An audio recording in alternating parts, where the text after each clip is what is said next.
Assalamu alaikum warahmatullahi wabarakatuh. Na ndugu zangu katika imani, tunamshukuru Allah subhanahu wa ta'ala kujalia khairi na baraka za kuiona siku ya leo, siku ya Ijumaa hii. Usiache kusubscribe katika channel yako pendwa hii ya Shufaa Herbs Ruqya Center. Usiache kucomment ili tujue maoni yako, rai zako. Usiache kushare ili mwingine naye aweze kupata faida ambazo tunapeana katika darasa hili la Shufaa Herbs Ruqya Center. Na tuko maeneo ya Kisumu huku. Tunajaribu kupeana faida mbili tatu, tuko katika pitapita zetu. Sasa tumeona hapa tupeane faida mbili tatu. Kuna mti wa kifaurongo hapa. Kuna mti wa kifaurongo. Huu hapa ni mti wa kifaurongo. Kama unavyoona huu. Huu mti ni ule mti ambao ukigusa tu majani yake yanajikunja. Kama hivi, ukigusa majani yake unaona inajikunja. Leo tupeane faida mbili tatu katika mti huu. Huu mti huu una siri na asrari ambazo Allah subhanahu wa ta'ala ameziweka katika mti huu. Kuna wengine wanautumia katika njia mbaya, wengine wanatumia katika njia nzuri. Unaona? Kwa hiyo katika kuutumia nilishaelekeza katika kuchukua mti. Nilielekeza katika posti ya nyuma jinsi ya kuchukua mti. Unakuja katika mti na sadaka yako ya mtama ama unga ama nafaka yoyote tu kwa ajili ya kwamba wadudu watakula nafaka hiyo ili Mwenyezi Mungu atilie taufiki katika lile jambo ambalo umelifuata katika mti huu. Kwa hiyo inshallah utakuja katika mti huu kuchukua mti huu kwa faida nyingi sana. Faida ya kwanza katika mti huu, Allah subhanahu wa ta'ala ameweka siri na asrari za mvuto. Za mvuto. Mvuto wa mapenzi, mvuto wa biashara, mvuto wa limbwata. Limbwata ni hii limbwata hii ina siri kubwa sana katika mti huu hapa. Kwa hiyo utatafuta mti wenye maua kwa wale ambao wanataka mvuto hasa katika mapenzi. Unakuja katika mti ambao uko na maua. Unaona maua yake ni haya hapa. Hii ya color purple. Hii ni color purple. Unaona hii ni kifaurongo, unaona imejikunja kunja. Kwa hiyo ukishakuja katika mti huu utaweka nia yako, ya Rabbi Mwenyezi Mungu, nimekuja katika mti huu. Sikuja kwa shari bali nimekuja kwa amani. Ya Rabbi Mwenyezi Mungu, umejalia mti huu kuwa na siri na asrari. Lakini miongoni mwa siri na asrari mimi nautumia katika mapenzi. Nataka kupendwa mimi. Kuna msichana ama kuna mvulana mimi nampenda mimi, lakini hanielewi. Nikiongea naye hanielewi. Nikimwambia hivi hanielewi.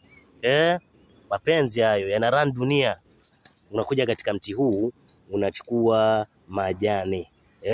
Unatunda haya majani, lakini unayaongelesha kwamba ewe mti wa kifaurongo, vile vile ambavyo Allah subhanahu wa ta'ala amekujalia kwamba ukishikwa kidogo tu unakunjana, yani unakuwa chini. Unakuwa chini, yani unakuwa dhaifu, unakunjana hivi. Na mimi naenda kukutumia kwamba kila ambaye nitamfuata, iwe ni mwanamke, kama wewe ni mwanamke, iwe ni mwanaume, basi awe ananisikiza na kunitii. Umenipata? Kunisikiza na kunitii. Utachukua hii majani yake, utaenda kuchoma, yani utachoma upate ule unga wake. Utachoma upate ule unga wake. Sasa ule unga wake utachanganya na alligator. Alligator, hii alligator ni ile iliki. Kuna iliki nyingine kubwa kabisa hivi na kama size ya hichi kidole. Iliki, kuna iliki nyeusi. Maduka yoyote ya nafaka ya herbal, ukimwambia nataka alligator, basi atakupatia, ama iliki nyeusi atakupatia. Basi utachanganya na hiyo alligator. Hiyo alligator utaikata vizuri, Utatoa zile mbegu zake pale ndani, kisha utaponda ponda, utapata unga. Unga huo utachanganya na majani ya kifaurongo, ambapo majani hayo itakuwa umeshatengeneza, imekuwa unga wa black, maana itakuwa umeuchoma. Unga ule utachukua kijembe, utaongelesha vile unataka, kisha utachukua kijembe, utajichanja ulimi kiasi tu mara 3. Utajichanja ulimi mara 3. Ukishajichanja ulimi mara 3, hii ni kwamba unachanja kalima ya kwamba ukiongea ndilo. Unaona ukiongea ndilo. Alafu utajichanja hapa kwenye paji la uso hapa. Hii sehemu hii hapa. Hii sehemu utaichanja kidogo tu. Alafu utapaka. Utapaka hapo. Ili mwenye anakuona yani anakuona wewe kweli ni mtu. Unajua kuna wengine ukiwaangalia tayari unasinywa. Sasa ili watu wasisinywe na wewe, wakikuona wanakushangilia, wanakufagilia. Mpenzi wako akikuona tayari anakutamani, tayari wewe uko mbali kule, lakini tayari anakutamani, anatamani kuwa karibu na wewe. Tumia kifaurongo. Kifaurongo. Pia katika faida nyingine, mabosi, unataka kusikizwa na bosi akusikize wewe, tumia kifaurongo. Bosi akutumie, yani wewe kumwambia bosi bana, hebu tufanye mazingira hivi na hivi, tayari anakuelewa na kukusikiza. Bosi bana ni hivi na hivi, mbona ni hivi na hivi, yani anakusikiza ukiongea, yani anakuelewa. Unajua kuna wengine yani hata wakiongea wao hawaeleweki, japokuwa wanaongea ya maana lakini hayaeleweki. Tumia kifaurongo na alligator. Chanja ulimi paka dawa, chanja paji la uso hapo paka dawa. Kwa uwezo wa Allah Subhanahu wa Ta'ala utaona maajabu. Lakini dawa hii itafanya kazi iwapo hauna uchawi mwilini. Dawa hii itafanya kazi iwapo hauna nuksi mwilini. Dawa hii itafanya kazi iwapo hauna vifungo katika mwili. Tuelewane hapa. Iwapo hauna vifungo, hauna nuksi, hauna hasadi katika mwili, basi dawa hii itafanya kazi kwa haraka sana biamrillah. Hiyo ni faida ya kifaurongo na alligator. Ndugu zangu katika imani, tunapeana faida hizi 2-3 za mti huu, maana tuko katika pita zetu. Tuko maeneo ya Kisumu. Hii ni railway ambayo iko katika Kasiani.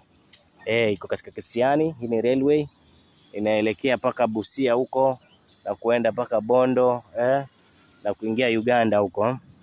Kwa hiyo tumekuja kwenye shughuli, lakini katika pita zetu tumeona mti wa kifaurongo. Inshallah taala, basi kumbatia faida hiyo. Kwa mawasiliano zaidi, ushauri wa tiba, ushauri wa maradhi, ushauri wowote tu, tunaweza tukawasiliana katika inbox kwa nambari unayoiona hapo.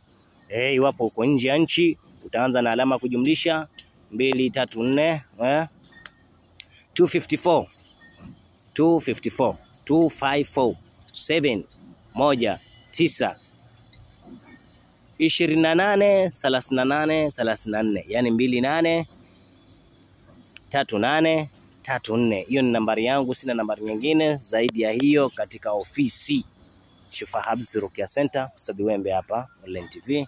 Assalamu alaikum warahmatullahi wabarakatuh.